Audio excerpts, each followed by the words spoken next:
অখণ্ড মণ্ডলাকার বেপ্তম যেন চরাচর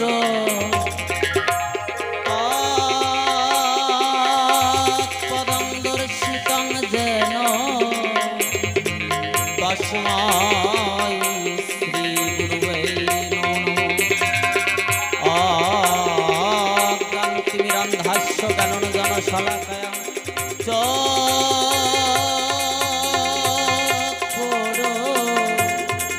মিলিতাং যেন তস্मै শ্রী গুরুবে নমঃ।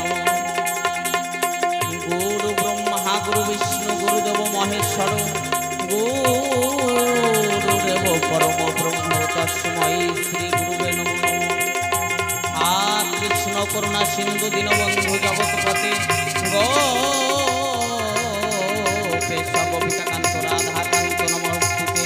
বাঞ্ছা কল্পতরু ভস্য কৃপা সিন্ধু ভয়বত পতিতানাং পাবনেভ্যো সর্বসাধু বৈষ্ণবে নমঃ। এ সোমাগ সরস্বতী কণ্ঠে করভর বসিতে আসো নদী বই আমার এই রসনার উপর। একবার এসো নদিয়া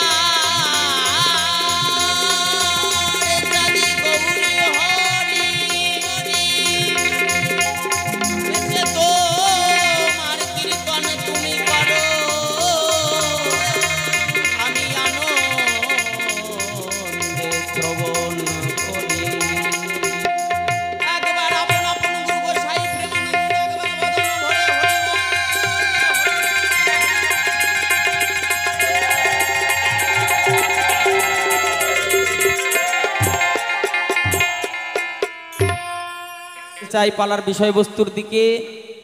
আমার বিপক্ষের শিল্পী যিনি স্বপন সরকার নামটি জানি, তিনি হচ্ছেন শ্রদ্ধেয় আমার কাকা বাবু মহাশয়।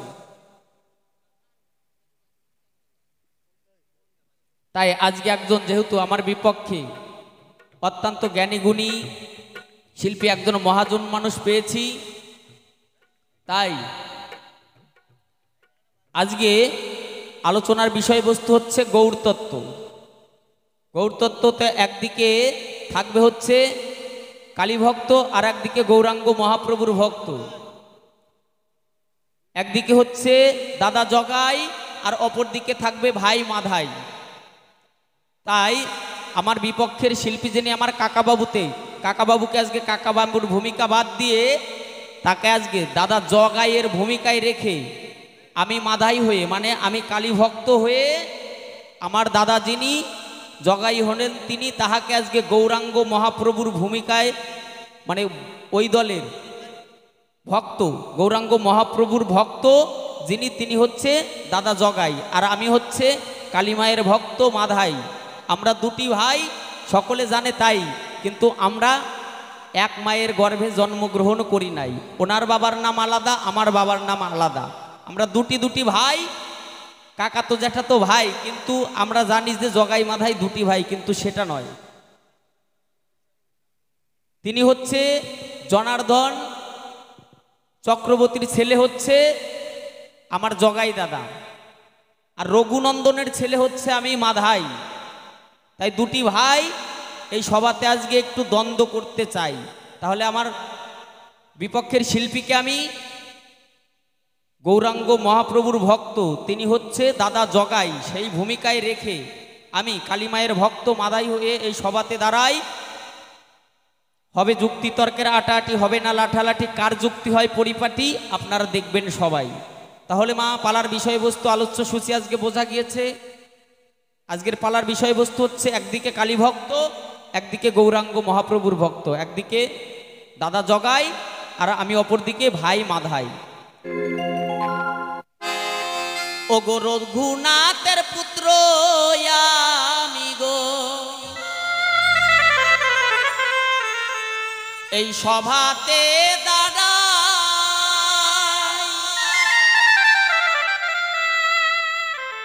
বিপক্ষেতে জগাই দাদা আমি সভাতে জানাই গো, রঘুনাথের পুত্র আমি।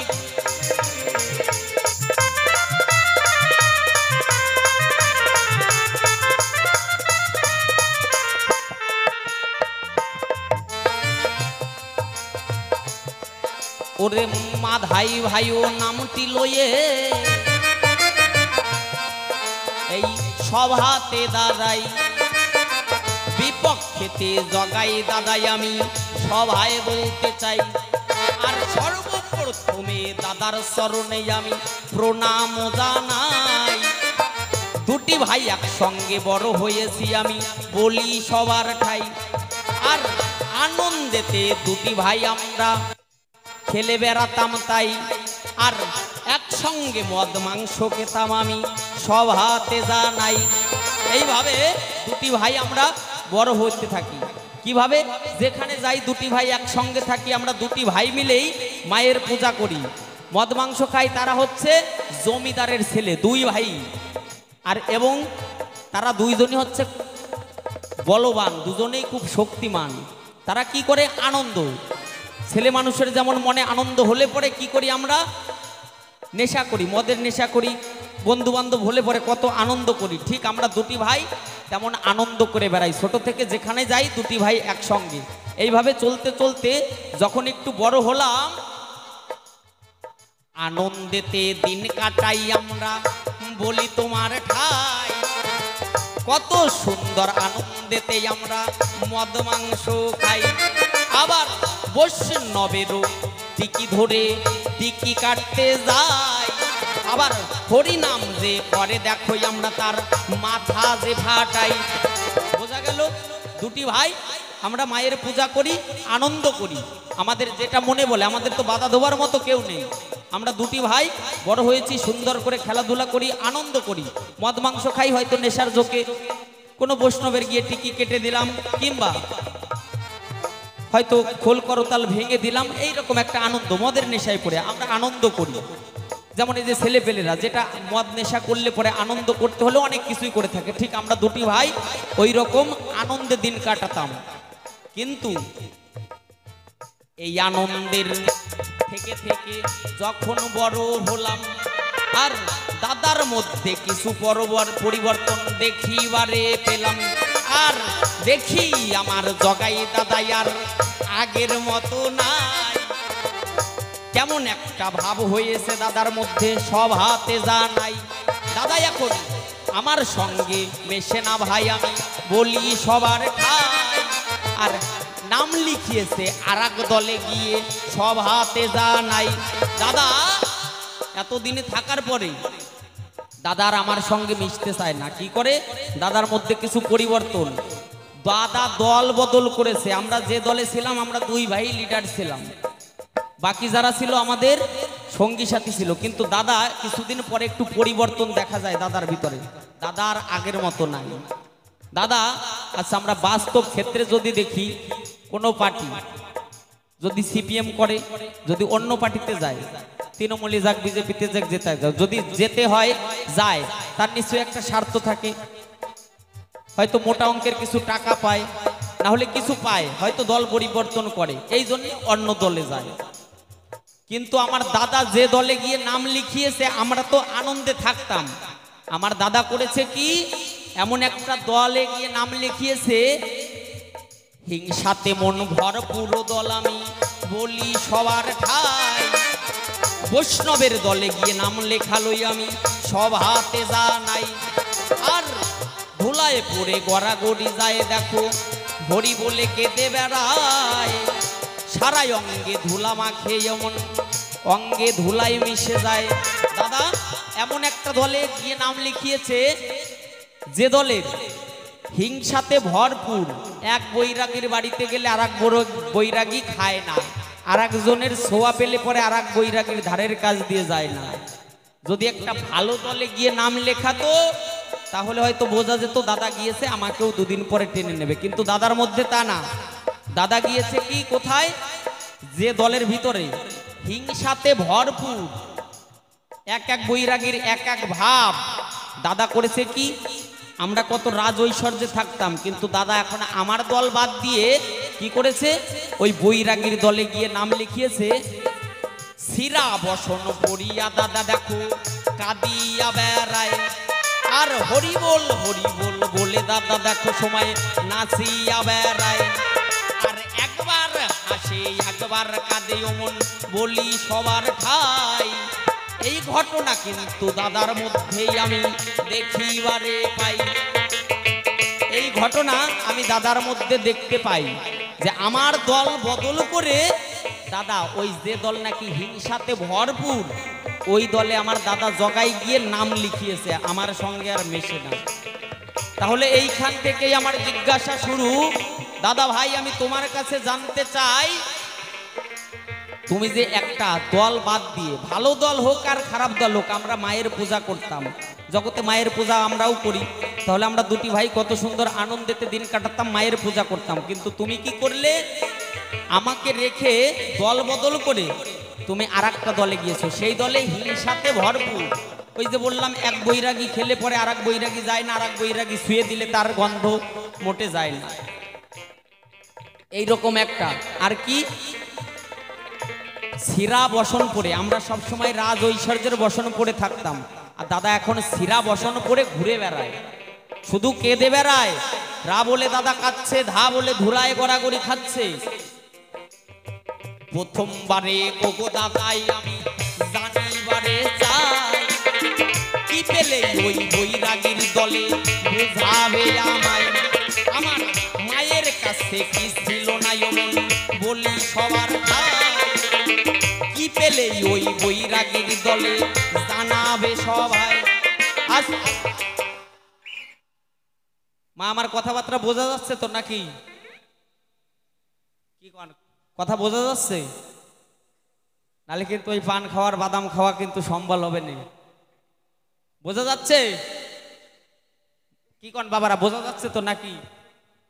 গ্রামের ছেলে বাংলা ভাষায় একেবারে কথা বলতেছি, গ্রামের ভাষায়, এ তো মালদা টাউনে গান হচ্ছে না যে বলবো আপনারা কি বুঝেছেন, কি করছেন, মায়েরা একটু গুছিয়ে সুন্দর করে বসেন, সেরকম ভাবে তো বলা হচ্ছে না, একেবারে বাড়ি যেভাবে কথা বলি সেইভাবে বলতেছি। বাবারা বোঝা যাচ্ছে তো নাকি?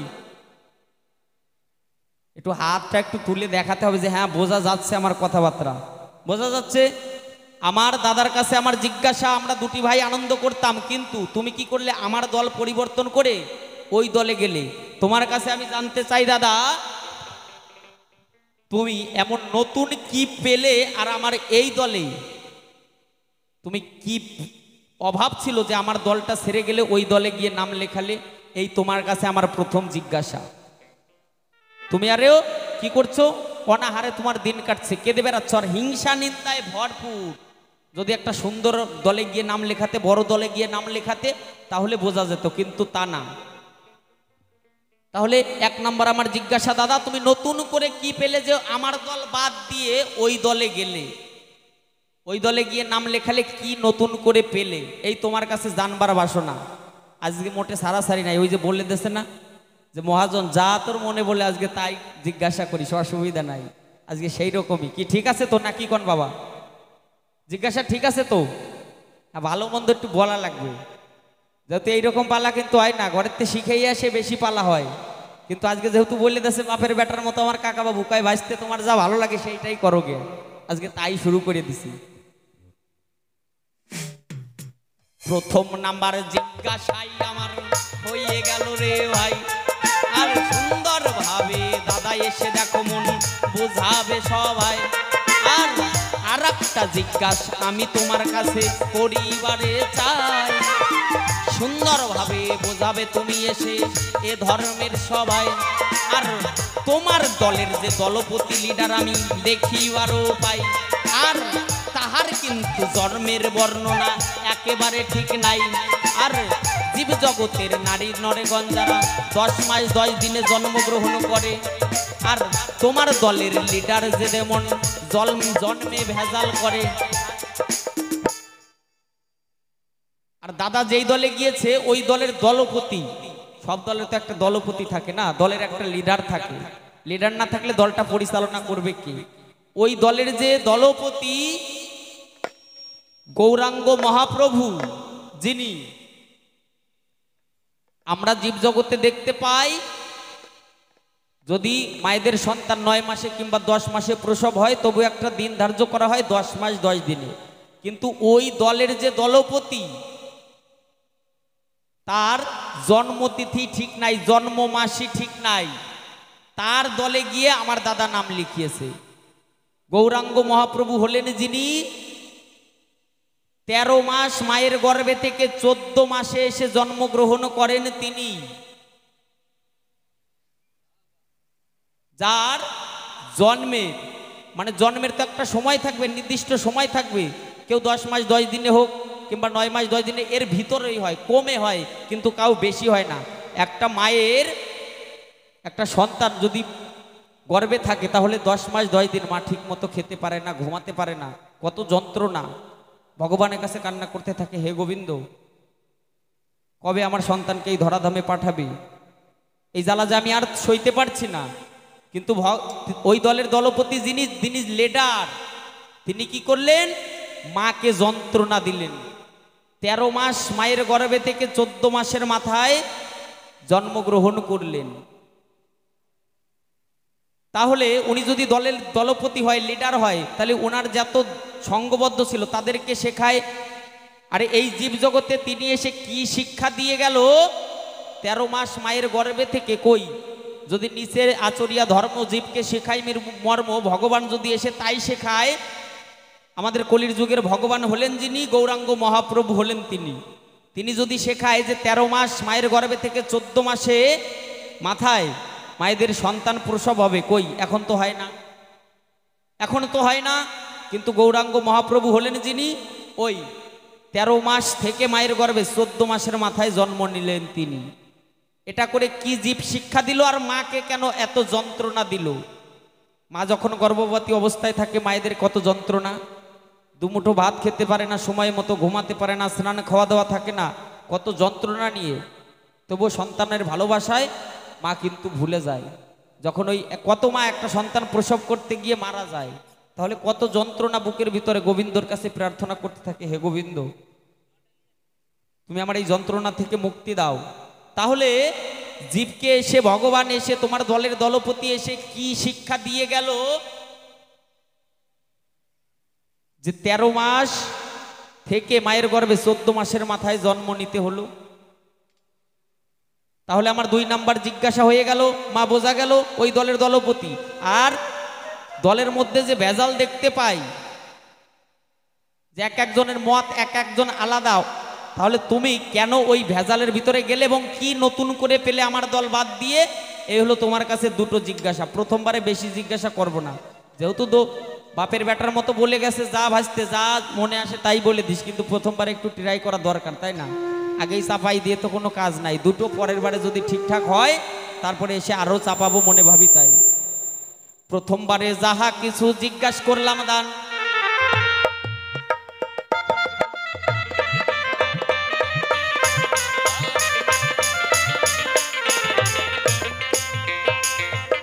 যাহা কিছু দাদার কাছে আমি জিজ্ঞাসা করলাম দান, আর সুন্দরভাবে দাদা এসে দেখো এমন করবে সমাধান।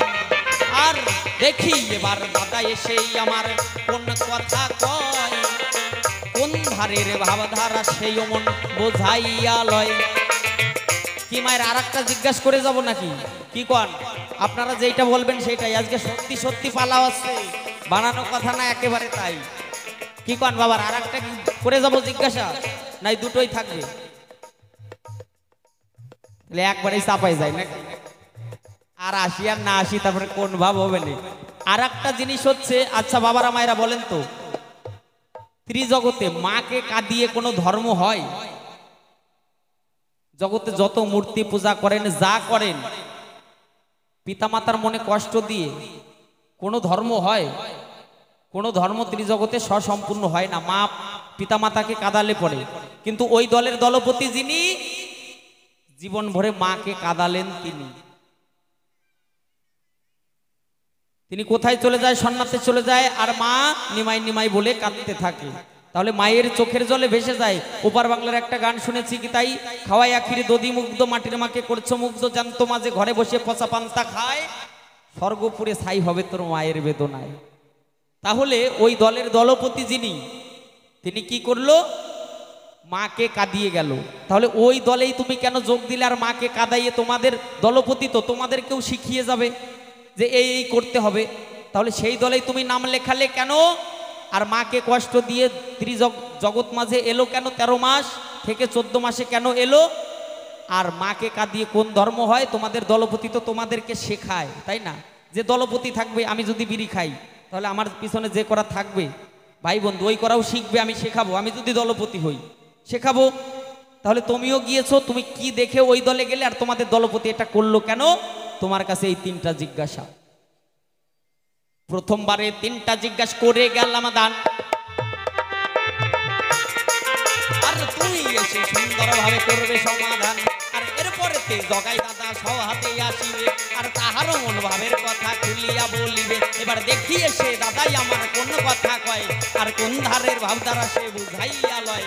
আর শুনতে শুনতেই আমার যদি মনে হয়, আর তবেই তো নিতে পারি দাদারই আশ্রয়। তাই অন্তরে অন্তরে করি বিবেচনা, তবেই আর বেশি কথা বলবো না। আর জিজ্ঞাসার মধ্যে যদি ভুল ত্রুটি হয়, আর ক্ষমাতে নিলাম আমি ভক্তবৃন্দের পায়। আর এদিকেতে আছেন যারা মাতৃ জাতি, সকলের চরণেই আমি জানাই গোপনতি। আর আসরেতে থাকে যদি মিয়ামুল্লাহ ভাই, আর তারেই আমি বান্দা হয়ে সালামও জানাই। এই পর্যন্ত আমার কথা ভাবসাঙ্গ করি, একবার রাধা কৃষ্ণ প্রেমানন্দে বদন ভরে বলুন হরি হরি হরি বল,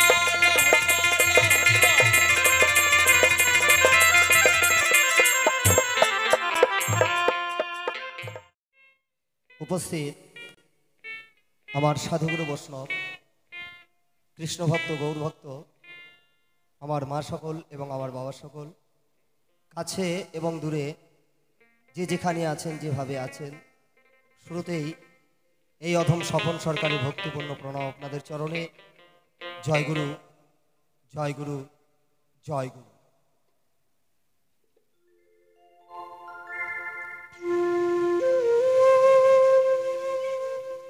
সকল কৃষ্ণ ভক্তের চরণে প্রণাম জানিয়ে শুরু করতে চলেছি প্রতিবারের ন্যায় এবারও দাল্লা সূর্যকিরণ সাংস্কৃতিক সংঘের পরিচালনায় 4 দিন ব্যাপী যে সাধুমেলা বাউল গান। তো আজকে তার দ্বিতীয় দিবস, তাই তো বাবা, তাই না?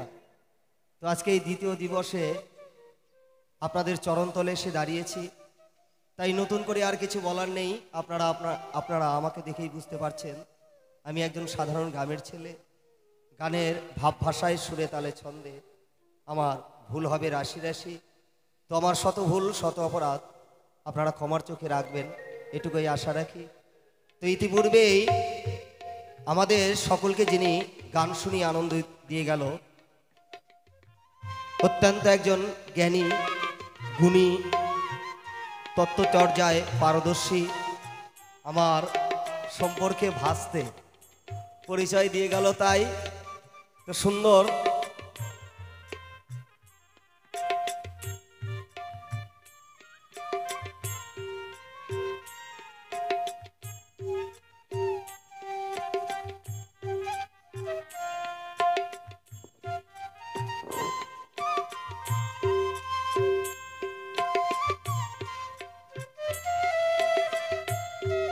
সুন্দর তার তত্ত্বচর্যা আলোচনা, তার সুন্দর গান। তা আপনাদের সকলকে গান শুনিয়ে আনন্দ দিয়েছে।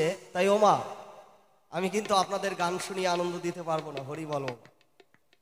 কারণ আমি যে আপনাদের গান শুনিয়ে আনন্দ দেব, সে শক্তি বা ক্ষমতা এই দুইটার একটাও আমার মধ্যে নেই। কেবলমাত্র গুরুর কাছ থেকে 2-4খানা গান শিখেছি, আর তারই দেওয়া কথা নিয়ে এই যে আপনাদের মতো সাধুগুরুর বাজারে ঘুরে বেড়াই। শুনেছি গুরুর মুখে যেখানে হয় সাধুগুরুর আগমন, সেটাই নাকি নব বা মধুর বৃন্দাবন। আর যেখানে হয় নব বা মধুর বৃন্দাবন, সেখানেই হয় আমার অনাদিরাদি প্রাণ গোবিন্দের আগমন, যার ইচ্ছা ছাড়া এই পৃথিবীতে কোনো কাজ হয় না। ওমা, গাছের পাতা নড়ে না, রাস্তার ধূলিকণা ওড়ে না। তো আজকে এই নব বা মধুর বৃন্দাবনে আপনারাই সেই অনাদিরাদি প্রাণ গোবিন্দ, আপনারাই সেই আনন্দের মালিক। তো আপনারা যেমন আনন্দ আমাকে দেবেন, শুধু আপনাদের আনন্দটুকু আপনাদের ফিরিয়ে দেওয়ার চেষ্টা করব। জয় গুরু জয়। আসরে দাঁড়িয়েছি, শুরুতেই মায়েদের কাছে কিছু চেয়ে নেব, বাবাদের কাছেও তাই। বাবা সকল যারা আছেন কৃপা করে হরিধ্বনি দিয়ে সহযোগিতা করবেন এই অধমকে। আর মা সকল যারা আছেন কৃপা করে দেবেন উলধ্বনি। আর আমি আমার সেই অনাদিরাদি প্রাণ গোবিন্দের নামে ধ্বনি দিয়ে শুরু করবো আজকের অনুষ্ঠান। আর যে বাবুরা আজকে আমার সঙ্গে যন্ত্রের সঙ্গত করছে তারা প্রত্যেকেই জ্ঞানী এবং গুণী। এই বাবুরা দেবে বাবুদের যন্ত্রের ধ্বনি। আর একটা কথা না বললেও নয়, শিল্পী প্রাণ, উপরে আকাশ আর নিচে এই যে সাউন্ড সার্ভিস, লোকনাথ সাউন্ড, সত্যি এত সুন্দর সাউন্ড যার কথা বলতে আমি বাবু। তো এই বাবু দেবে এই বাবুর সাউন্ডের ধ্বনি। আর আজকে এই কয়েক ধ্বনি একত্রিত হয়ে শুরু হবে সুরধ্বনি। আমরা সুরধ্বনির তীরে বসে রাধা গোবিন্দের লীলার কথা শ্রবণ করব, দুটো ভালো গান শ্রবণ করব। তাই আসুন সকলে মিলে একবার জয়ধ্বনি উলধ্বনি দিয়ে সাজিয়ে তুলি নবমধুর বৃন্দাবন। জয় গুরু, জয় গুরু, জয় গুরু।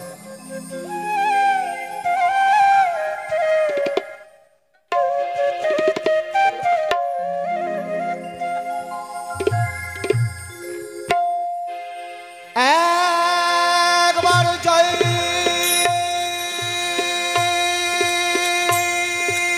জয় শ্রী গুরু নিতাই গৌর সীতানাথ প্রেমানন্দে একবার হরি হরি বলো। জয় জয় রাধা কৃষ্ণ প্রেমানন্দে একবার হরি হরি বলো। জয় জয় সাধু গুরু গোসাই প্রেমানন্দে একবার হরি হরি বলো। হরি হরি বলো। মনানন্দের বাহু তুলে বদন ভরে একবার হরি হরি বলো। হরি বল, হরি বল, হরি বল।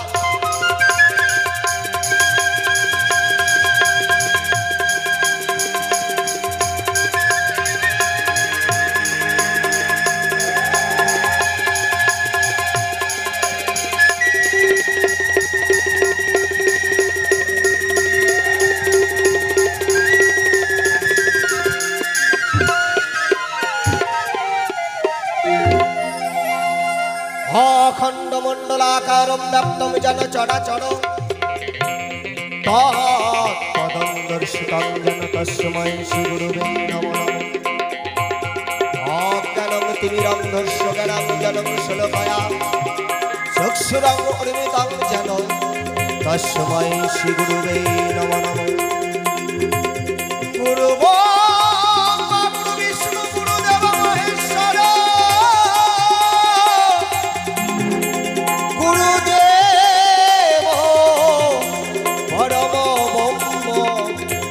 তস্মৈ শ্রী গুরুবে নমঃ নমঃ। কৃষ্ণ করুণা সিন্ধু দীনবন্ধু জগৎপতে ভূবেশ গোপিকাকান্ত রাধাকান্ত নমঃ নমঃ। নবীনাম গৌরাঙ্গিনী দত্ত কাঞ্চন সমপ্রভা বিশ্বভানুসুতাং দেবী রাধিকা রাধিকায় নমঃ নমঃ। বাঞ্ছাকা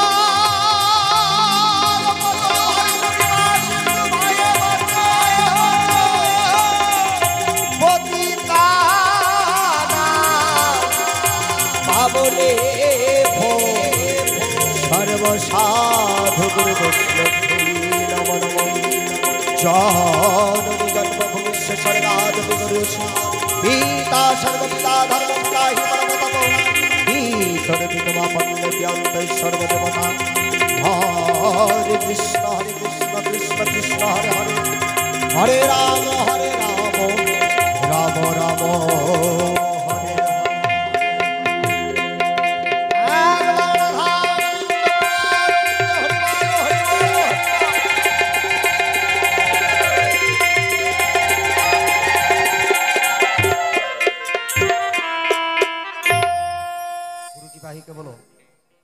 गुरु की पाही के बोलो, गुरु की पाही के बोलो। गुरु দিয়ে কৃষ্ণ ভজে সেই জীব নরকে গছে ওমা। তাই কৃষ্ণ রুষ্ট হলে গুরু রাখিতে পারে, আর গুরু রুষ্ট হলে কৃষ্ণ রাখিতে না রে। কৃষ্ণ কৃপা জগৎময়, গুরু কৃপা কোন কোন ভাগ্যবান কোন কোন ভাগ্যবতীর হয়। তাই চোর যদি চুরি করতে যায় ওমা, সেই চোর নাকি তার গুরুকে স্মরণ করে। তাই ছোট্ট করে গুরুকে ডেকে নিলাম। তাই একটু সুর লাগাই, সুরে তালে ছন্দে আমার ভাইয়ের জিজ্ঞাসার দিকে যেতে চাই। কেন আমি মাকে কাঁদাই? যে মা 10 মাস 10 দিন গর্ভে ধারণ করেছে, সেই মাকে আমি কেন কাঁদালাম? আসবো সেই জায়গায়।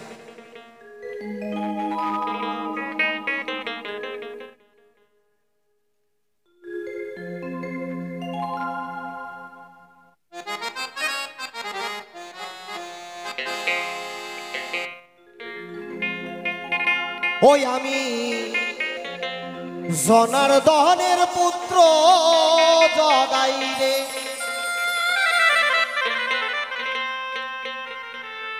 আজ দাঁড়ালাম সভা,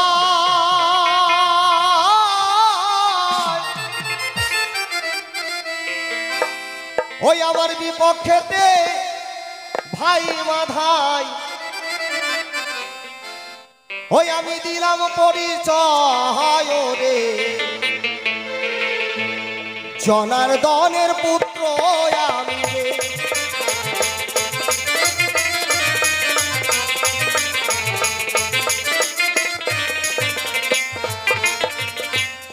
জগাইয়ের নাম ধরিয়ে আমি দিলাম দর্শন, আমার বিপক্ষেতে আছে মাধাই, আমি দিলাম বিবরণ।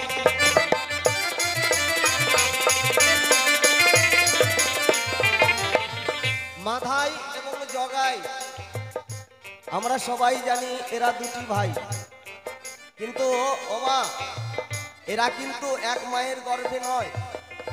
এরা কেমন ভাই না, কাকা তো জ্যাঠা তো ভাই। জনার্দনের ছেলে জগাই আর রঘুনাথের ছেলে মাধাই, এই তো আমাদের পিতৃ পরিচয়। সবাই দেওয়া হলো ভালো, বসে বসে শ্রবণ করলেন আমার বৈষ্ণব সকল।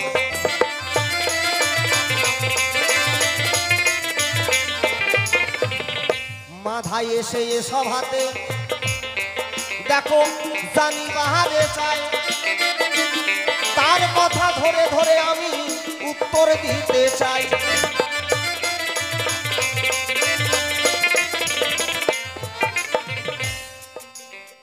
কলির ভগবানের নাকি জন্মের ঠিক নাই, মাধাই বলে গেল তাই। ধৈর্য ধরে শ্রবণ করলেন আমার বৈষ্ণব গোসাই।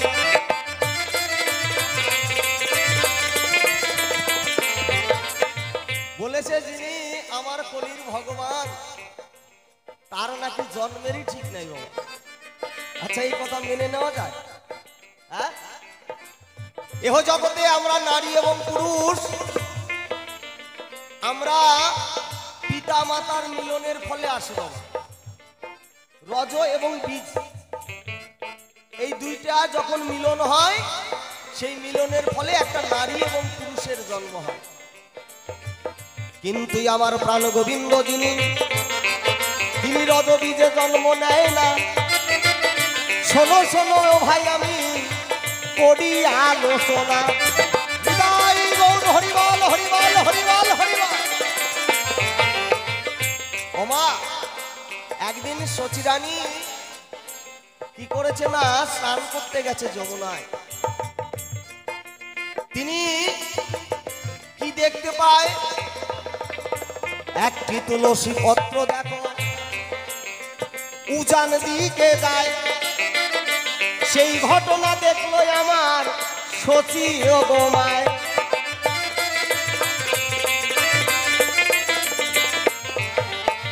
সচিমা দেখতে পায় একটি তুলসী পত্র উজান ভেসে আসে। আপনারা লক্ষ্য করে দেখবেন, নদীতে যখন স্রোত বয়, আপনি এখান থেকে যদি একটা কিছু ফেলে দেন, সেটা কিন্তু ভাটির দিকে যাবে, উজিয়ে আসে বাবা। কিন্তু সেদিন ঘটেছে তাই, একটা তুলসী পাতা দেখা যাচ্ছে উজান ভেসে আসছে। সেই তুলসী পাতা ভেসে আসতে আসতে সচিরানী ওই যে স্নান করতে নেমেছে কোমর জলে, সেই তুলসী পাতা এসে এই নাভি পদ্মে বিলীন হয়ে গেল। খুলে বলি আপনাদের ঠাই, 1 মাস 2 মাস সমস্ত নদিয়া নগরে ঢোল পিটে গেল, শচী মা হতে চলেছে, জগন্নাথ মিশ্র বাবা হতে চলেছে। ও মা, আমরা যেমন মায়ের গর্ভে থাকি, আমার মাকে কষ্ট দিয়ে থাকি, কিন্তু যিনি প্রাণ গোবিন্দ তারা তো রজবীজে আসে না, তারা আসে বায়ু গর্ভে। কি বাবা? হ্যাঁ, দেখতে দেখতে 10 মাস 10 দিন পূরণ হইয়া গেল।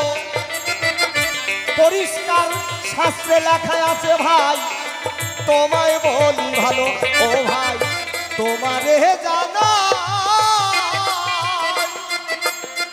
শাস্ত্র মতে দেব জবাব, চিন্তার কিছু নাই ওরে।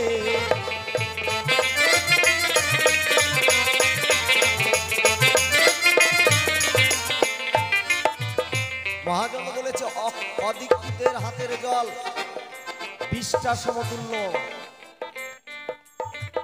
যারা এখনো দীক্ষিত হয় নাই তাদের হাতের জল গুরু গোসাই যারা তারা সেবা করবে না। অদীক্ষিতের হাতের জল 20টা সমতুল্য। তাই 10 মাস 10 দিন পূর্ণ হয়ে গেল, কিন্তু শচী মায়ের গর্ভে যে সন্তান আছে সেই সন্তান এই পৃথিবীতে এলো না, ভূমিষ্ঠ হলো না। তাই সবাই চিন্তিত।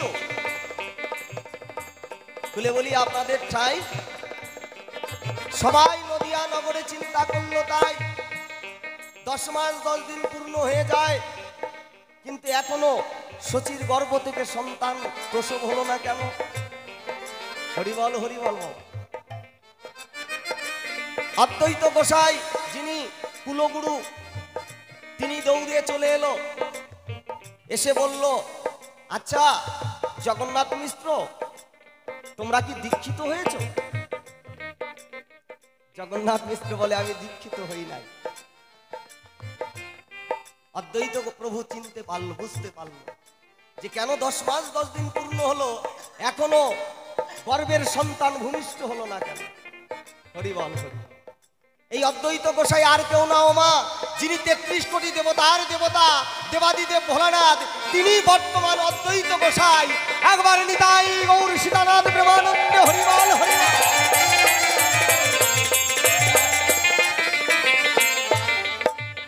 যেদিন শচী মাতা দীক্ষিত হলো, ও ভাই শাস্ত্রে দেখতে পাই, পরিষ্কার বললাম আমি দাঁড়াই হে সভায়।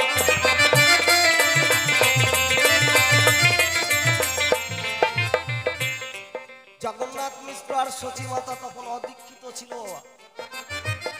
তাই আমার অনাদিরাদি প্রাণ গোবিন্দ তিনি তো আর সব জায়গায় আসতে পারে না। কি হ্যাঁ, মহাজন বলেছে অদীক্ষিতের হাতের জল যদি 20টা সমতুল্য হয়, তাহলে তার দেহটাও অপবিত্র, আর অপবিত্র স্থানে আমার গোবিন্দ আসে না। আর একটা কথা কি ও মা, যদি তোমরা এরোপ্লেন ওই যে আকাশে ভেসে বেড়ায়, ওইটা যদি তোমরা ল্যান্ড করতে চাও, তাহলে কি করতে হবে না, তার জন্য একটা প্ল্যাটফর্ম তৈরি করতে হবে। কি যেখানে সেখানে কিন্তু এরোপ্লেন এসে নামতে পারবে না, পারবে? তাকে একটা উপযুক্ত একটা জায়গা তৈরি করে দিতে হবে, একটা প্ল্যাটফর্ম তৈরি করতে হবে। যখন প্ল্যাটফর্ম তৈরি হবে তখন সে সেখানে এসে ল্যান্ড করতে পারবে, নামাতে পারবে।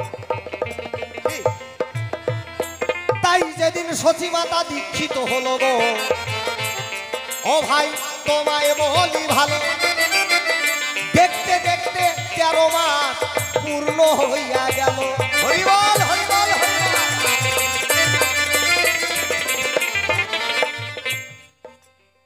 14 মাসে আমার গোবিন্দ দেখো ধরায় আবির্ভূত হয়। এই তো তোমার কথার জবাব, কথাই মিটে যায়।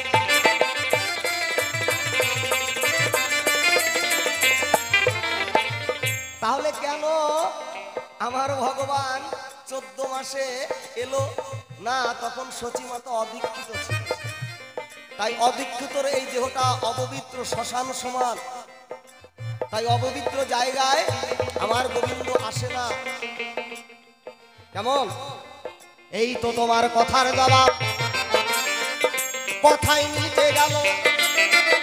তোমার পরবর্তীর জিজ্ঞাসার উত্তর দেব ভালো।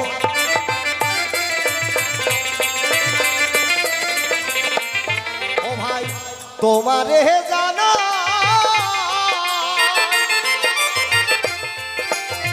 তোমার কাছে কিছু কথা আমি জানতে চাই রে।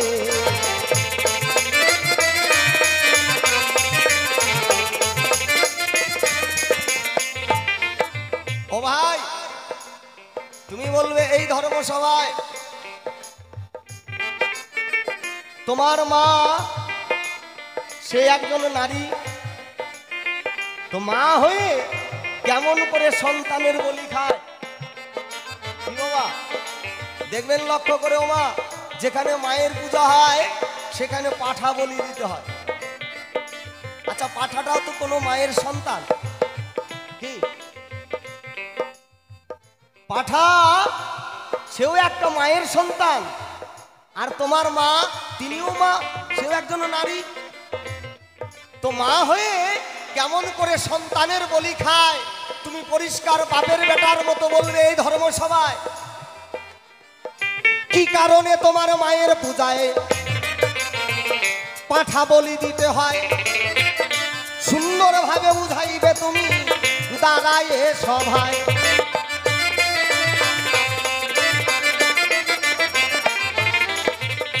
কলির ভগবানে কেন মাকে কাঁদিয়ে গেল আমার ভাই জানতে চায়, তার কথা ধরে ধরে আমি উত্তর দিতে চাই।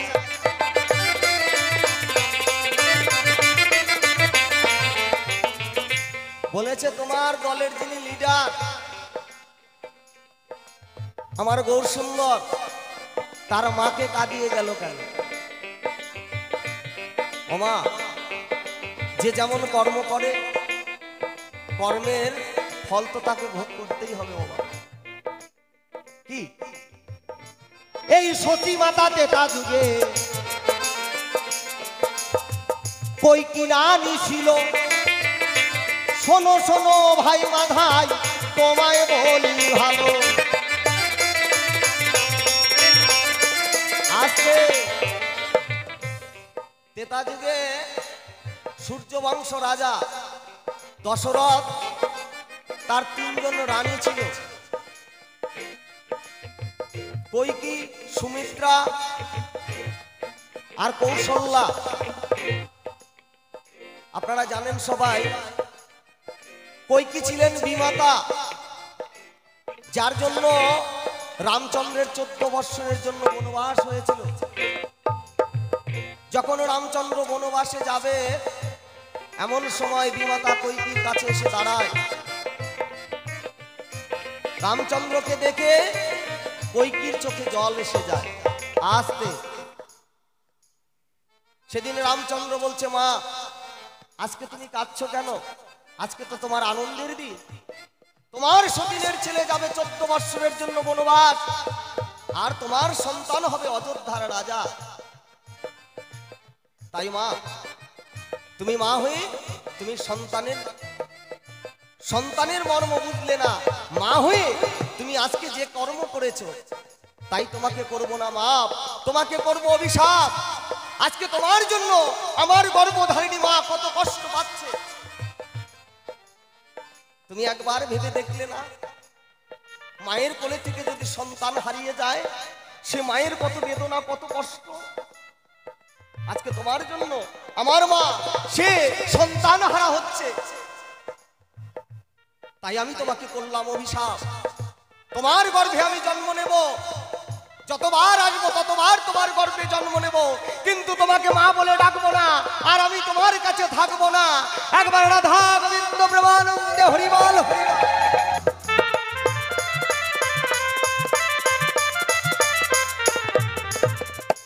সেই কৈকি এসে কলি যুগে গো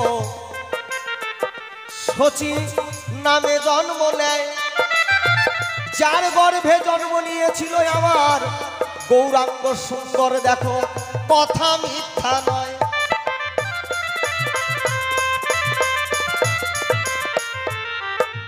যে যেমন কর্ম করবে তার তেমন ফল।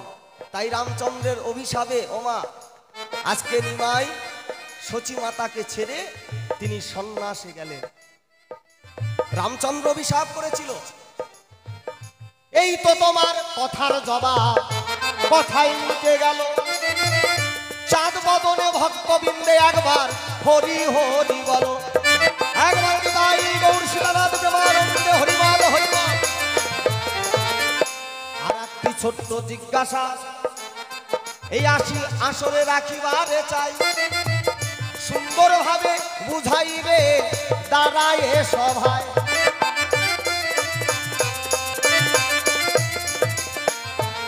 ভাই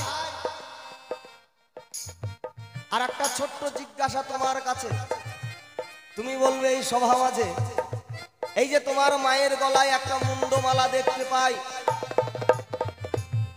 এই মুন্ডমালা তোমার মা পেল কোথায়? কি এই মুন্ডমালা তোমার মা কোথায় পেল আমি জানতে চাই, সুন্দরভাবে বুঝাইবে তুমি দাঁড়ায় সভায়।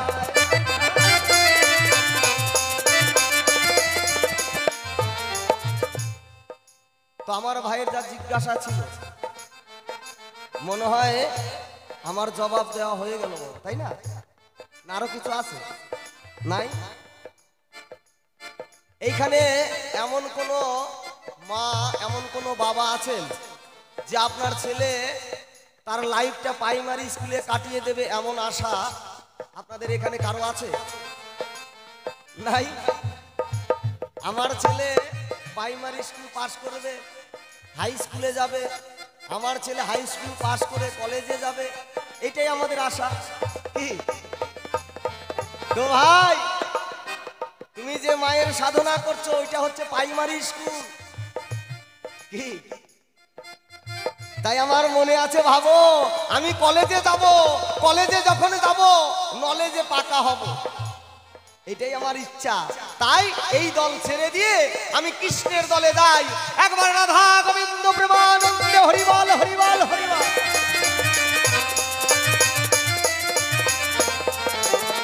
প্রথমবারে এই তো আমার কিঞ্চিত আয়োজন, বসে বসে শ্রবণ করলেন আমার বৈষ্ণব স্বজন।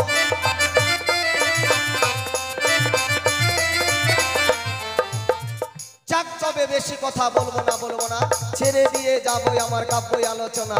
এরপরে মাধাই ভাই সভাতে দাঁড়াবে, তাহার ভাবের কথাগুলো তুলিয়া বলিবে। পিতা মাতার চরণেতে প্রণাম জানাই, যাদের জন্যই আমার এই মানব দেহ পাই। আমার গানের গুরু মাননীয় কেশব দেবনাথ সভাতে জানাই, তার চরণে আমি আমার প্রণাম জানাই। আসরে আছেন যত আমার বৈষ্ণব গোসাই, সকলের চরণে আমি প্রণাম জানাই। এইখান তো করলাম রাধাকান্তেশ্বরী। চাঁদ বাদল ভক্তবৃন্দে একবার বলুন হরি হরি, একবার রাধা গোবিন্দ প্রেমানন্দে হরিবল হরিবল হরিবল। জন্মের থেকে একদম সম্পূর্ণ বিস্তার করে গেছে, খুব সুন্দর জবাব দিয়েছে। আচ্ছা, জবাবের আমার মনে হয় অভাব রাখে না। এখন বাবারা কি বলেন? জবাব কিন্তু যে তিনটা অন্য গোসাইদের কাছে জিজ্ঞাসা করলে হয়তো একটা দিয়ে আর একটা ঢেকে ছলবল করে কেটে পড়ে এটা ওটা দিয়ে বুঝাইয়ে, কিন্তু এই জায়গা তা হয় নাই। একেবারে গোনা জিজ্ঞাসা তিনটাই সুন্দর মতো জবাব দিয়েছে আমার মনে হয়। যদিও দিয়ে গেছে সুন্দরভাবে জবাব, তার মধ্যে ধরতে হবে অভাব। এটা হচ্ছে বাউল কবিদের 14 গোষ্ঠীর স্বভাব। না হলে সিরিয়ালের পালা যেমন কূটনীতির যে রোলটা করে, ওই কূটনীতি না করলে কিন্তু সিরিয়াল আজকেই শেষ হয়ে যাবে। দেখবেন সিরিয়ালের মানে যে স্টার, মানে ফিল্ম স্টার, নায়ক নায়িকা এক্ষুনি মিলন হয়ে যাবে, ওর ভিতরে একটা কূটনীতি যে একটা প্যাচ দিয়ে দিল, সিরিয়াল 6 মাসের বাড়িয়ে গেল। কি তাই হয় না? তা ঠিক তদ্রূপ তেমন সুন্দরভাবে দিয়ে গেছে জবাব, তার মধ্যেও আমাকে ধরতে হবে অভাব। আমার কাছে আবার দুটো জিজ্ঞাসা রেখে গেছে। কি যে তোমার মা যদি পরম বৈষ্ণবী হয় তাহলে তোমার মায়ের পূজায় কেন কি লাগে পাঠা বলি? এই তো এইরকম একটু গান শুনতে হয়, নালে পরে। আচ্ছা, আপনারা এক কাজ করেন, মনে হয় এই জায়গাতে শুনতেছেন, এই জায়গাতে বেরো যাচ্ছে, এক কানে সবাই তুলো গুজিয়ে নেন, তাহলে পরে এক পাশ দিয়ে ঢুকতে আর বেরোতে পারবে না, আর এক পাশ দিয়ে নিয়ে নেন। কেন মায়ের পূজায় পরম বৈষ্ণবী? ভোলানাথ হচ্ছে পরম বৈষ্ণব, মা হচ্ছে বৈষ্ণবী, তাহলে তোমার মায়ের পূজায় কেন পাঠা বলি হয়? সারা যে বিশ্ব প্রসবিনী মা, জগৎজোড়া মা, আমিও মা কই, আমার বাবাও মা কয়, তার বাবাও মা কয়, তার বাবা, তার বাবা, তার বাবা, যত বাবা সবাই কালীমাকে সবাই মাই বলে, তাই না? তাহলে সেই মা, জগতের মা, সবার জীব যত পশু পাখি আছে সবারই মা। তাহলে তিনি মা হয়ে কেমন করে সন্তানের বলি খায়? যে ছাগল, পাঠা, পশু পাখি, ছাগল, ভেড়া, গরু, বাছুর যা আছে সকলেরই মা, সকলেরই মা। শুধু আমরা যে মানুষ আমাদের মা তা নয়, জগতে যত জীব সবারই মা। তাহলে মা হয়ে কেমন করে সন্তানের বলি খায়? আর একটা জিজ্ঞাসা, তোমার মায়ের গলায় কেন মুন্ডমালা লাগে? আচ্ছা, ও জবাবটা দেওয়া যাবে, মা কেন সন্তানের পাঠা বলি খায়। আচ্ছা, উদাহরণ একটা, ছোট্ট একটা বিড়াল যদি যখন একটা ইঁদুর ধরে, তখন কিন্তু ওই ইঁদুর একবার ধরলে পরে ইঁদুরের কাজ সারা, একদম মুন্ডু ঘুরিয়ে দেয়, মানে মাথাটা একেবারে ঘাড় মটকে দেয়। কিন্তু ওই বিড়ালেই যখন নিজের বাচ্চা নিয়ে এই ঘরের থেকে ওই ঘরে যায়, তখন কিন্তু একটু আসর লাগে না ওই বিড়াল ছানার গায়ে, একেবারে দাঁতে কামড় দিয়েই নিয়ে যাচ্ছে, কিন্তু কোনো আসর লাগছে না। ঠিক তাই, বলতে গেলে একটু বড় কথা হয়, কিন্তু জিজ্ঞাসা যেহেতু করে গেছে জবাব তো আমাকে দিতেই হবে, তাছাড়া তো উপায় নাই। মা এখানে বুঝিয়েছে, তাই যদি কোনো পুরুষ অসুর সত্তা নিয়ে কোনো মায়ের কাছে যায়, কোনো নারী জাতির কাছে যায়, সে কিন্তু ওই জায়গাতেই বলি হয়। আর যদি কেউ বাৎসল্য প্রেম নিয়ে সন্তানের দোলায় যায়, ওই যে বিড়াল ছানার মতো মা ধরলে পরে তাকে ঘেটিতে কিন্তু তার একটু আসর লাগে না গায়ে। একটু একটু বোঝা যাচ্ছে তো? সম্পূর্ণ জবাবটা দেব, তার আগে একটা গান গাইতে চাই, তারপরে জবাবার মধ্যে যাই। ওই যে বললাম যে অসুর ভাব নিয়ে মায়ের কাছে যায়, কিন্তু সেইখানেই বলি হয়ে যায়। কিন্তু যে সন্তান রূপে যায়, মা তো জগৎ জোড়া মা, যে সন্তান রূপে যায়, ওই যে বিড়াল ছানার মতো মা ধরলে পরে একটু আসর লাগে না গায়ে। বোঝা যাচ্ছে নাকি, না আরো ভাঙিয়ে বলতে হবে? যদি কোনো অসুর ভাব নিয়ে, কামত্ব নিয়ে যদি কোনো নারীর কাছে যায়, সে কিন্তু ওই জায়গাতেই ওই ইঁদুর ছাড়ানার মতো ঘাড় মটকে যায়, বলি হয়ে যায়। আর যদি কেউ বাৎসল্য প্রেম নিয়ে যায়, তখন কিন্তু প্রেমের তোলা খায়, ওই যে সন্তানের মতো মা তাকে ঘেটি ধরলেও একটু আসর লাগে না গায়ে। তা আরো জবাব আছে, এটাই নয়, একটু টাচ দিলাম, জবাবটা সম্পূর্ণ দেওয়া যাবে। আমার কাছে যাহা জিজ্ঞাসা করে গেছে, বাহ, আমার মা জননী এসেছে, করেছে 50টি টাকা দান, তাকে ভালো রাখে যেন দয়াল ভগবান, যেন ঠাকুরের প্রতি ভক্তি থাকে, এই ঠাকুরের কাছে প্রার্থনা। আমার তো দেবার মতো কিছু নেই। তা আমার কাছে যাহা জিজ্ঞাসা করে গেছিল, সময় বেশি নাই, সংক্ষেপে জবাব দিয়ে আবার পাশাপাশি দাঁড়াতে। তাই কি জিজ্ঞাসা করেছিল? তোমার মা বৈষ্ণবী হওয়া সত্ত্বেও কেন পাঠা বলি খায় আর মুন্ডমালা কেন গলে? এই যথাসাধ্য জবাব দিয়ে তারপর আবার কিছু জিজ্ঞাসা রাখে। ও গো রঘুনন্দন পুত্র আমি গো, এই মাধাই আমার না, বিপক্ষেতে জগাই দাদা, তারে প্রণাম জানাইলাম গো, কল্পনাতে হইলাম মাধাই গো। হরি বল, হরি বল, হরি বল।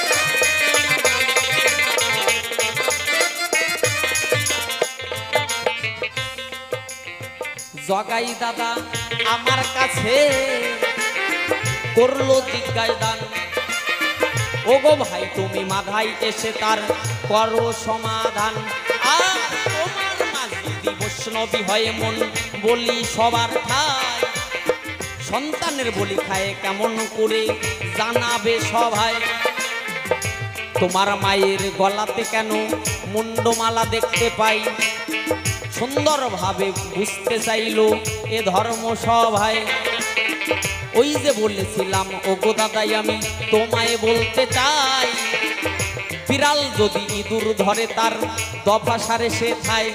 আবার যখন বিড়াল যখন তার নিজের বাচ্চা গালেই অমন ধরে, আর একটু দন্তের আঘাত কিন্তু লাগে না তার অন্তরে, একটু আঘাত ওই বিড়াল ছানার গায়ে লাগে না। ঠিক তেমন আমার মায়ের পূজায় কেন পাঠা বলি হয়?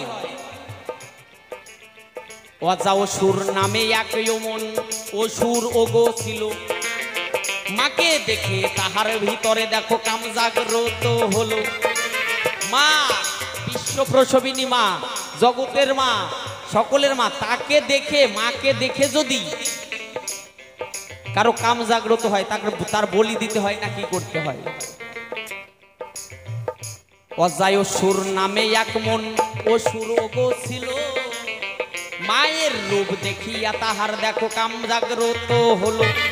আর এই ঘটনা মা যখন আমার বুঝিবারে পেল, আর সঙ্গে সঙ্গে মায়ের মনে কিন্তু অনেক তাপও পেল। এই অজাসুর, আমি হচ্ছে মা, আমাকে দেখে যদি কোনো সন্তানের কাম জাগ্রত হয়, মনে পেল মা তাপ, তাই বললো মনে পেয়ে তাপ বললো তোকে করবো না মাপ, তোকে দিচ্ছি অভিশাপ যে তুই কি হবি, তোকে আমি মাফ করবো না, তোকে এখনই ভস্ম করে দেব। যখন গেল তোকে এখনই অভিশাপ দিয়ে ভস্ম করে দেব। অজা অসুর দেখো মায়ের কাছে অমন কেঁদে কেঁদে কয়, ভুল করেছি আমি মাতাই ওগো ক্ষমা ভিক্ষা চাই। যে মা, আমি অবু সন্তান হয়ে আমি বুঝতে পারিনি, আমার ভিতরের স্বরূপীর যন্ত্রণায় কাম জাগ্রত হয়ে গেছে, আমি বুঝতে পারিনি, আমাকে ক্ষমা করো।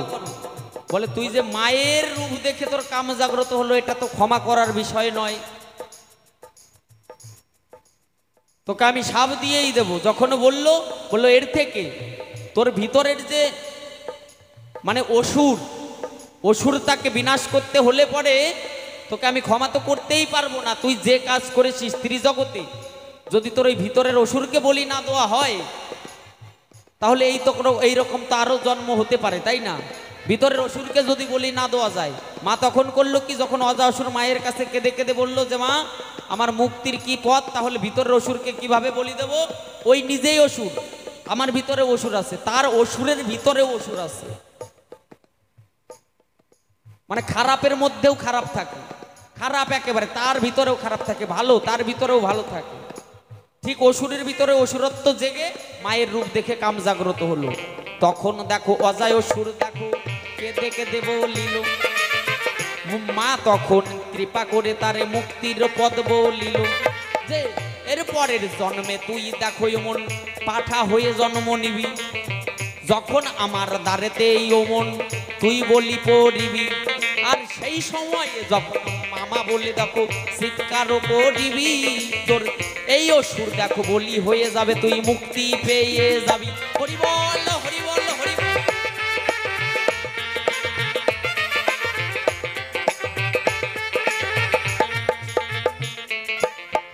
অজা অসুর দেখো পরের জন্মে পাঠা হয়ে এলো, মায়ের দুয়ারে ওই অজা অসুর বলি যখন হলো, মুক্তির পথ মা বলে দিল, যখন বলি হবে তুই মা মা বলে চিৎকার করবি, তোর ওই নিজের অসুর যখন বলি হয়ে যাবে পরের জন্মে তুই তখন মুক্তি পেয়ে যাবি, তুই মুক্তি পেয়ে যাবি। আর তোর যে দেহ থাকবে, যখন ওই দেহ মন প্রসাদ যোগ্য হবে, আর সাধুগুরু বৈষ্ণব গিয়ে যখন মায়ের ভক্তরা ওই প্রসাদ নেবে, আর তুই তো মন সাপ থেকে মন মুক্তি পেয়ে যাবি। তাই বলে গেলাম উদ্ধারের পথ দেখো জানালাম সবাই, আর তোর যেমন চর্ম থাকবে বলি সবার ঠাই, সাধু সঙ্গে হরি নামের সঙ্গে যখন তাল মিলাবে ভাই, আর তোর দেহ জন্ম মন অসুর নিয়ে মুক্তি পাবি। তাই এই জন্যে মায়ের দুয়ারে দেখো পাঠা বলি দেওয়া হয়। অনেক ধরনের ব্যাখ্যা আছে, আবার দেবতত্ত্বের কথা বলতে গেলে ওটা আমি বলবো না, আগে একটু বললাম কিঞ্চিত ভাবে বোঝা গেল। আর মায়ের গলায় কেন মুন্ডমালা, ওই একই ঘটনা, অসুরের ঘটনা। এই ধরা রাখবার তরে যখন যুদ্ধ লেগেছিল, আর অসুর আর মায়ের মধ্যে দেখো মা রক্ষা করেছিল, এই জগৎবাসীকে মা অসুরদের হাত থেকে রক্ষা করেছিল, আমরা সকলেই জানি, এটা নতুন করে বলবার কিছু নয়। অসুররা যখন দেবলোক আক্রমণ করলো, স্বর্গ আক্রমণ করলো। অসুর রাজ্য যখন দখল নিল ত্রিজগতে, তখন কোনো দেবতাই যেতে পারলো না। তখন মাকে সবাই শক্তি দিয়ে মাকে পাঠালো অসুরদের নিধন করতে। মা যখন আমার দেখো মন যুদ্ধ করতেছিল, আর একটাই একটা অসুরকে দেখো মন নিধন করতেছিল। নিধন করতে করতে যখন মন গলা কাটিয়া দেয়, রক্ত বীজ নামে দেখো মন অনেক অসুর রয়। আর রক্তের ফোঁটা যখন মাটির ভিতরে যখন মন পড়ে, আবার একটাই অসুর জন্ম ধরে আমি বলি তোমার তরে। তাই তখন ভোলানাথ দেখো শ্রীকাল রূপেতে সেইখানেতে যায়, আর ধরের রক্ত ভোলানাথ পান করে বলিলাম তোমায়। আর মুন্ড মালা মায়ের গলেতে পরিয়া যে রয়, দিয়ে গেলাম মায়ের মুন্ডমালার তাহার পরিচয়। আর মাঝে মন যুদ্ধেতেই ওরে বিজয় হয়েছিল, আর বিজয়ের প্রতীক চিহ্ন মুন্ডর মালা হলো। মায়ের যুদ্ধের প্রতীক যে মা আমার বিজয়ী হয়েছে, মুন্ডের মালা মায়ের গলাতে প্রতীক চিহ্ন। প্রতীক চিহ্ন যুদ্ধের এক একটা বেশের, সাধুর বেশে একটা জিন্সের প্যান্ট পরে তো আমি আসতে পারি না আসরে, তাই না? যেহেতু যুদ্ধ, মা সকলের শক্তি একত্রিত করে মায়ের ভিতরে যখন অসুর বিনাশ করতে দিল, অসুর বিনাশ করতে গেল, একটা একটা করে অসুর জন্ম ধরে। শ্রীকাল রূপে ভোলানাথ গিয়ে ওই রক্ত পান করলো যাতে রক্ত নিচে না পড়ে। আর মা ওই অসুরদের নিধন করে নিজের গলাতে মুন্ডগুলো রাখলো। এর ভিতরে আর একটা ব্যাখ্যা আছে, ওই যে বিড়ালের গল্পটা দিলাম তাই। কাম ভাব লইয়ে যে জন দেখো মায়ের কাছে যায়, আর সে তো বলি হবে ও গো ভাই আমি বলিলাম তোমায়। আর সন্তান হয়ে যে জন দেখো মন মায়ের কাছে যাবে, বাৎসল্য প্রেমের দোলাতেই মন সেই দোলা খাবে। আর যাহা ছিল আমার কাছে জিজ্ঞাসা বলি তোমার ভাই, আর কিঞ্চিত ভাবে জবাব দিলাম আমি বাকি রাখি নাই। তবে আর বেশি কথা বলবো না। এবার আমার মতোই আমিও গো খানবো করবো কিনা, আর জবাবের মধ্যে যদি ভুল ত্রুটি হয় আর ক্ষমা চাইয়ে নিচ্ছি আমি ভক্তবৃন্দের পাই। আর এরপরেতে দাদাই আমার সভাতে আসিবে, আর দুইজনেতে দাঁড়িয়ে একটু মিলনী গীতি হবে। এরপরেতে দাদাই আমার সভাতে দাঁড়াবে, আর দুইজনেতে একটু হলো মিলনী গীতি হবে। আর এই পরেতে দাদাকে আমি সবাই দেখতে পাই, আর দুইজনেতে মুখোমুখি হয়ে যে দাঁড়াই। আর একটা প্রশ্ন একটা উত্তর পরিবারে চাই, আর আমাদের হাতে কিন্তু সময় বেশি নাই। এই পর্যন্ত আমার কথা ভাবসাঙ্গ করি। একবার রাধা গোবিন্দ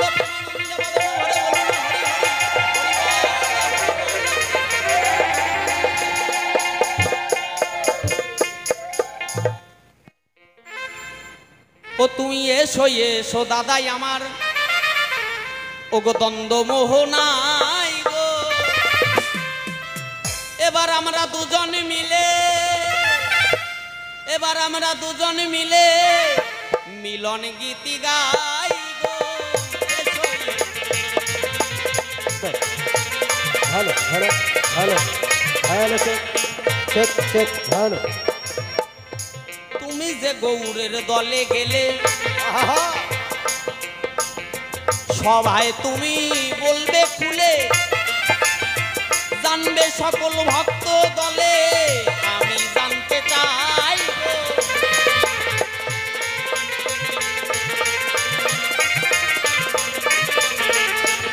যে দলে গিয়েছো ওই দলের যদি একরকম ভাব থাকতো তাহলে আমিও যেতে আগ্রহী হতাম। হ্যাঁ বুঝতে পারলাম হরিনাম ছাড়া গতি নাই, তোমার দলেই যেতে হবে। তাহলে ওই দলের মধ্যে কেন এত ভেদাভেদ দেখতে পাই? এক দল এক জায়গাতে এক বৈষ্ণবের বাড়িতে গেলে আর এক বৈষ্ণব খায় না, আর এক বৈষ্ণবের কাছে গেলে আর এক বৈষ্ণব যায় না, এত ভেদাভেদ দেখতে পাই। আবার কি কেউ কি করেছে, মাথাটা ছুলিয়ে মাঝখানে একটা তরমুজের বোটা রাখছে, মাথাটা পুরো ছোলা, একটা তরমুজের বোটা মানে অ্যান্টেনা মানে টিকি, যাকে বলে টিকি, আবার শিখা বলে শিখা, অনেক ধরনের নাম আছে। তাহলে আমি যদি তোমার দলে যেতে চাই, বুঝতে পারলাম দাদা ভাই হরি নাম ছাড়া গতি নাই, আমি যাব, কিন্তু এই নিদর্শন আমি কোনটা ধরবো? ওই তিলকের যেগুলো টিকি রাখছে ওইগুলো ধরবো, না একেবারে ঝুলিয়ে ফেলবো, না মাথায় চুল রাখবো? কোনটা ধরবো? তোমার পাশে পাশে যাব, এটা আমি তোমার কাছে একটু জানতে চাই। বলো দাদাই আমার কাছে, জানবো আমি সবার পাশে, জবাব দেবে আমার কাছে, জবাব দেবে আমার কাছে, জানে তো সবাই।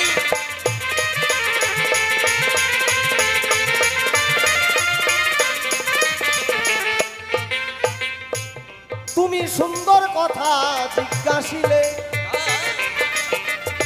দাঁড়ায় এই সভা তলে, তোমার কথাই উত্তর দেব, শুনবে ভক্ত সকল। এসো এসো দাদাই আমার দ্বন্দ্ব মোহনায় গো, এসো এসো দাদাই আমার। ও ভাই, ওই যে তুমি যেটা অ্যান্টোনার কথা বলছো, ওইটা অ্যান্টোনা না, ওইটা হচ্ছে চৈতন্য। তোমার একটু ভাবা, তোমার চিন্তাটা একটু আলাদা। ওই তারই নাম চৈতন্য বটে, বলি আমি সভা মাঝে, কর্ণ ভরে শ্রবণ করো দ্বন্দ্ব মোহনাই গো। এসো এসো দাদাই আমার দ্বন্দ্ব মোহনায় গো, এসো এসো দাদাই আমার। তাই আমার অনাদিরাদি পান গোবিন্দ যখন গোচারণে যায় বাবা, তারা খেলা করতে করতে কখন যেন শরীরে আলিস্য লেগে যায়। এমন সময় পূর্বের বেলা পশ্চিমে যায়, সন্ধ্যা লেগে আসছে, তারা সবাই ঘুমিয়ে আছে। তাই ধবলি নামে এক গাভী ছিল, এই সভাতে তার কথা বলাই ভালো। সেই এসে মাথায় লাঠি দিল, বলিয়ে সভাই গো। এসো এসো দাদাই আমার দ্বন্দ্ব মোহনায় গো, এসো এসো দাদাই আমার। কেন তারা ঘুমিয়ে আছে? তাদেরকে চৈতন্য করার জন্য, কারণ বাড়ি যাওয়ার সময় হয়ে গেছে। তাই কি করলো, ওই যে গাভী এসে ওই যে কৃষ্ণ আছে, সখা আছে, তাদের মাথায় লাথি দিল।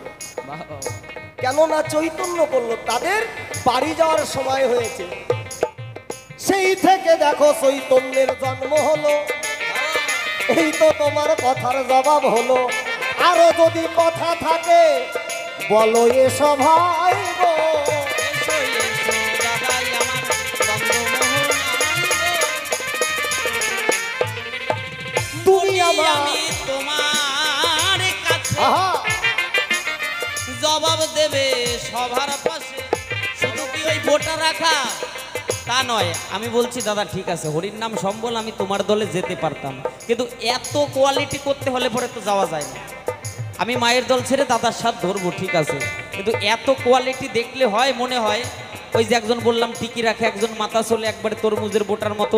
আরও এইটাই নয়, বৈরাগী মানে ওই দলের যে লিডার, তার পিছন পিছন থাকে, কি করে ওই টিকি তো রাখেই, তারপরে আবার কি করে একটা পুটলি রাখে, পুটলিটার মধ্যে দিয়ে যেগুলো গোসাই হয়েছে আর কি, ওই দলের লিডার হয়েছে, মুরব্বী একেবারে গোসাই হয়েছে, একটা পুটলি রাখে, চারটে আঙুল ভিতরে দিছে, আর একটা আঙুল বাইরে দিছে। এবার হরি সবাই গেছে, সাধু সবাই গিয়ে এইবার গোসাই বসে বসে দেখে যে কোনো মাতাজি মানে বাবা ছাড়া কোনো মাতাজি আইছে নাকি। যখন দেখে ওই চার আঙুল দিয়ে কি যেন ওই পুটলির ভিতরে করে, আর ওই আঙুল দিয়ে ডাকে, কয় ওই আশ্রমে যাস, যাইও আশ্রমে যাইও। একটা বের করে রাখা আঙুল আর কয় যাইও ওই আশ্রমে। আচ্ছা দেখে শুনে কি ওই দলে যাওয়া যায় নাকি? একটা ভালো দল দেখলে হ্যাঁ হরির নাম ছাড়া গতি নাই, যাওয়া যায় তো। হরির নাম করতে আমি বুঝতে পারলাম দাদা, হরির নাম ছাড়া জগতে ও গতি ভাই। নাই, যাবো। কিন্তু ওই যে টিকিটা বোঝা গেল ওইটা হলো চৈতন্য, মানে ওইটা হচ্ছে দিলে পরে জীবের চৈতন্য হয়, রাখলে পরে, তাই তো। ওইটার টিকি নাম হচ্ছে চৈতন্য মানে টিকি। সাধু বাজারে টিকে থাকি ঠিক আছে, কিন্তু ওই যে যে চার আঙুল ভরে দিল আর এক আঙুল দিয়ে কয় যাস বৈষ্ণবী আমার আশ্রমে যাস, এই যে এরকম এরকম করতে হয়। সুন্দর কথা জিজ্ঞাসিলে, তুমি এসে সভা তলে, তোমার কথাই উত্তর দেব, চিন্তার কিছু নাই গো। এসো এসো দাদাই আমার দ্বন্দ্বমোহ নাই গো। এসো এসো দাদাই আমার। না আমার ভাই মাথায় যে আঙ্গুলটার কথা বলেছে বাবা, না আমি তো যাবো দাদার দলে, ওইটা কিন্তু হচ্ছে সব তো তর্জনী জানিয়ে শুনে আঙ্গুল। যাওয়ার দরকার। এই তর্জনী রাধা রানীর কাছে অপরাধী হলো, তাই তো কৃষ্ণ সেবায় বঞ্চিত হলো। এই তো তোমার কথা ছিল, আমি বললাম এসো ভাই গো। এসো এসো দাদাই আমার দ্বন্দ্বমোহ নাই গো। এসো এসো দাদাই আমার। রাধারানী এই তর্জনী আঙ্গুলকে অভিশাপ করেছিল কেন? না এর পিছনে অনেক কথা আছে। না আমার অনাদিরাদি প্রাণ গোবিন্দ যিনি আত্মা শক্তি রাধা, তাকে দেখে এই দেহে কাম উদয় হয়েছিল। তাই সেদিন বলেছিল, হে প্রিয়, আমার দেহে কাম উদয় হয়েছে, তাই আমি তোমার সঙ্গে সম্ভব করতে চাই। তাই সেদিন যিনি আত্মা শক্তি রাধা, তিনি বলেছিল, হে প্রভু, এই সম্ভব করতে গেলে একটা দ্বারের প্রয়োজন হয়, কিন্তু আমার দেহে তো কোনো দ্বার নাই। আদি যে রাধা, তার না আছে কোনো জ্বালা, না আছে বিরহ। কি বাবা? তাই তো সেদিন গোবিন্দ এই তর্জনী আঙুল দিয়ে রাধা রানীর দেহে একটি রাস্তা তৈরি করে। তাই তো রাধা অন্তরে ব্যথা পেয়ে তর্জনীকে অভিশাপ দিল গো। এসো এসো দাদাই আমার দ্বন্দ্বমোহ নাই গো। এসো এসো দাদাই আমার। এই তো তোমার কথা ছিল, কথায় দেখো মিটে গেল। পরবর্তী শিল্পী আসরে দেখো সময় হাতে নাই গো।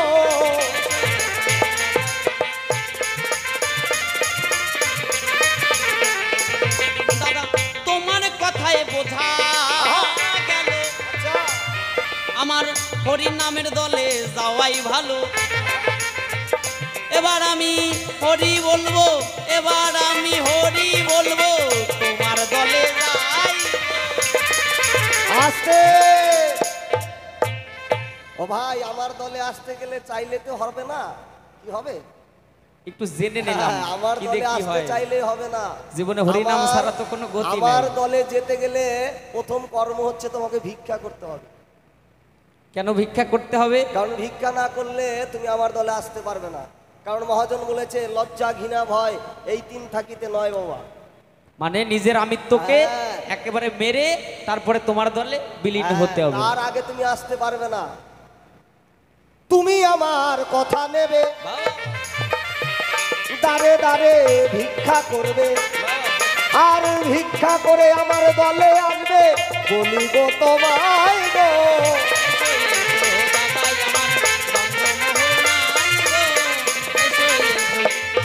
জীবনে গোবিন্দ সেবায় সাধু সঙ্গে, ওই যে সাধু সঙ্গ, দাদা সাধু সঙ্গের দল ধরেছে।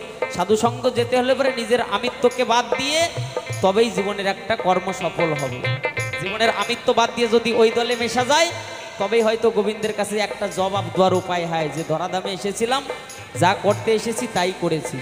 তাই মা সাধু সেবার তরে যে যা পারবেন নিজের আমিত্বকে বাদ দিয়ে, ওই যে আমিত্ব ত্যাগ, এইটাই সাধু সঙ্গ। এই যে দান করবেন, এটাই সাধু সঙ্গ। জীবনে তো চলে যেতেই হবে, সাথে সাথে একমাত্র হরি নাম। তাই যে যা পারবেন মা এই হরিবাসরে, এই আসরে আজকে দান করে যাবেন। যে যা পারবেন, ওই যে আমিত্ব বাদ দিলে পরেই গোবিন্দ সেবা সাধু সঙ্গ হয়। তাছাড়া কিন্তু যদি আমার বলে জিনিস ধরে রাখা যায়, তাহলে আর সাধু সঙ্গ হলো না জীবনে। তাই মা যে যা পারবেন জয় গুরু, চলে জয় আসেন। গুরু। যে যা পারবেন, লজ্জার কিছু নাই মা, চলে আসেন। 10 তাই টাকা 20 জগাই টাকা, 50 মাধাই টাকা। এই তত্ত্ব কথা শুনলে আমি বাবাদের আমার বলতে এক পা চাই, করেছে 61 টাকা দান। কিছু দান করতে হয়। তো আপনারা যে যা পারবেন গুরু সেবার নিমিত্তে দান করবেন। কারণ আপনাদের এই দান অবশ্যই বিফলে যাবে না, ঈশ্বরের ব্যাংকে জমা থাকবে। অবশ্যই এই দানের করি ভবপারের করি হয়ে দাঁড়াবে। মুখে জয় রাধে গোবিন্দ বলো মন রসনা, মুখে জয় রাধে গোবিন্দ বল মন রসনা, মুখে জয় রাধে গোবিন্দ বল। আর তাড়াতাড়ি এসো মাগো, সময় বেশি নাই। ওরে সাধু সেবায় দান করিলে বিফলে না যায়। আস্তে আস্তে আস্তে আস্তে এক মা এসে তোমাকে দান করেছে, তাই না? তো জয় গুরু জয়, আর সময় নষ্ট করতে চাই না। আচ্ছা মায়েরা, পরবর্তী শিল্পী পরে শিল্পী এসে আমার গেছে। অত্যন্ত একজন জ্ঞানী এবং গুণী সুকণ্ঠ গায়ক, তত্ত্ব তর্জায় পারদর্শী আমার শ্রদ্ধেয় দাদা লক্ষণ গুণ মহাশয় আমরা মঞ্চে দেখতে পাই। তো অবশ্যই তাকে বসিয়ে রেখে গান করাটা ঠিক হবে না। হ্যাঁ ঠিক হবে না। তো জয় গুরু জয় গুরু। তো একদিকে জগাই, অন্যদিকে মাধাই, এই নিয়ে কিছু কথা আপনাদের সামনে তুলে ধরেছিলাম। তো আপনারা দেখেই বুঝতে পারছেন ছেলে মানুষ, তো অভিনয় করতে গিয়ে সুরে তালে ছন্দে কথায় অনেক অনেক অনেক অনেক ভুল করেছি। অবশ্যই যে যা আপনারা ক্ষমা পারবেন। চোখে রাখবেন।